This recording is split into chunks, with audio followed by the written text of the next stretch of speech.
I planned an entire romantic weekend for my boyfriend, only for him to drop a comment that made me realize just how one-sided our relationship really is, and I think this is the end for us. We're currently doing distance and just got done having a lovely, fall getaway in a little mountain town. We had an amazing time and all in all, I'd say it was one of the better weekends we've had as of late. However, on our last night in town, we were bar hopping, and just chatting when I said I'd never been to a pumpkin patch before.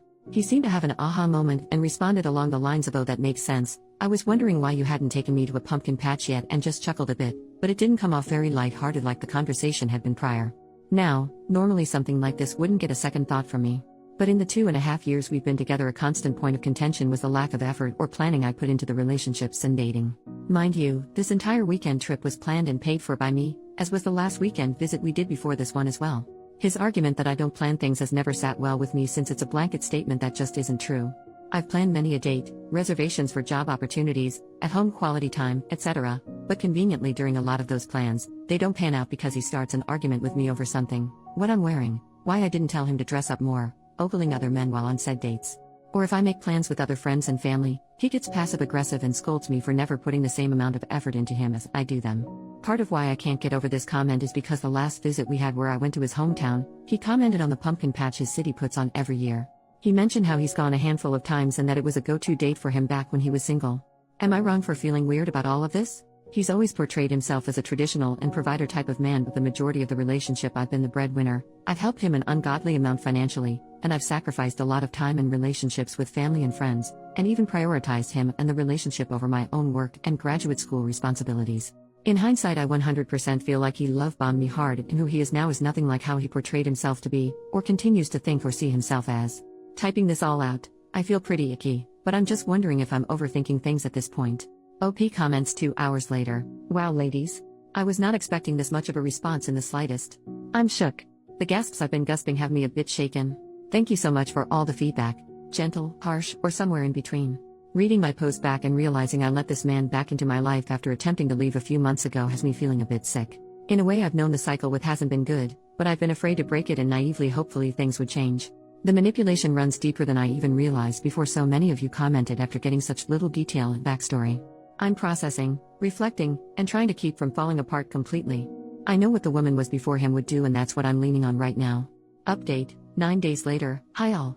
I made a post a week or so ago about a crappy comment my BF, now ex, made while we were on a weekend getaway together. Long story short, we broke up. Over a week of bickering and arguing followed after that same weekend over something different. I was the one to upset him, but he couldn't stop speaking horribly to me, insulting me, or just being mean to me over it. I apologized endlessly for upsetting him, but when I asked that he stop being so mean with how he spoke to me, he said I deserved it. So among all the other various red flags that have been there the entire relationship, the comment about the pumpkin patch and the aforementioned behavior with another argument was it for me.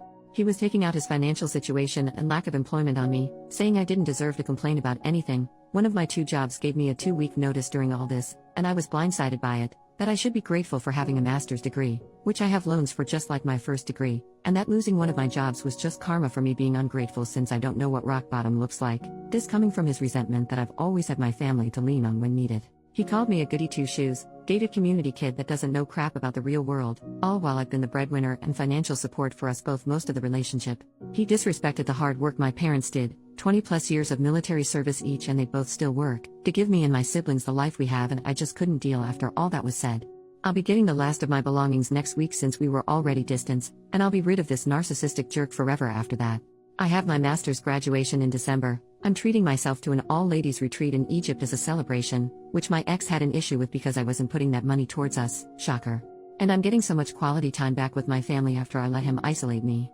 I'm rekindling the relationship with my 2 childhood friends that I lost over this man. I'm on social media again. I had to delete it because he again had an issue with it, and I'm just feeling like myself again. Edit to add, the next day, I just want to say thank you again to all the advice, brutal or not, that was given here. As well as the kind DMs. I've never felt so seen and understood before. It feels like the fog I was in that entire relationship lifted as soon as I heard from you all that I wasn't crazy. I'm convinced now that this man is at best someone with severe narcissist tendencies and at worst, undiagnosed. I know that gets thrown around a lot, but the projecting, the mirroring, and the fact that his mom has a history of mental health struggles, which I never got explicit details of, I feel like something's going on for sure. He took advantage of my kind heart and gentle spirit, and I let him for a long time, hoping he'd change. But I'm free from his torment and constant mental/emotional abuse, and I feel so at peace. Some of OP's comments. Commenter number 1, doesn't sound like he ever really liked you, but he liked having you bankroll his lifestyle for him. OP, he always tried to play things off as a, you know I say things when I'm mad or angry kinda deal, but I just don't buy it. Anytime we have argued, which was endlessly, he resorted to name calling, insulting personality traits of mine, lifestyle choices, my family, my friends. Any and everything about me was fair game, and he'd say awful things. I never used to stoop to his level at first, but after 2 years of it I started firing back. But of course the mean things I say are what gets held over my head now. The guy had crazy insecurities and nothing was ever good enough for him, so he projected it onto me. So glad to be rid of him. Commenter, good, see how long he lasts on his own. Every accusation was a confession. Can you send a friend or family to go collect your stuff, or go with you, as leaving an abusive ex is an especially dangerous time. OP, I will have my family go with me thankfully. They were more than happy to offer me the help and I'm just so grateful for them. He always tried to make me out as immature for having close bonds and support from them. He really isolated me for a long time, and then my family still being here for me means everything. I'm never letting a man make me feel like he did it her again.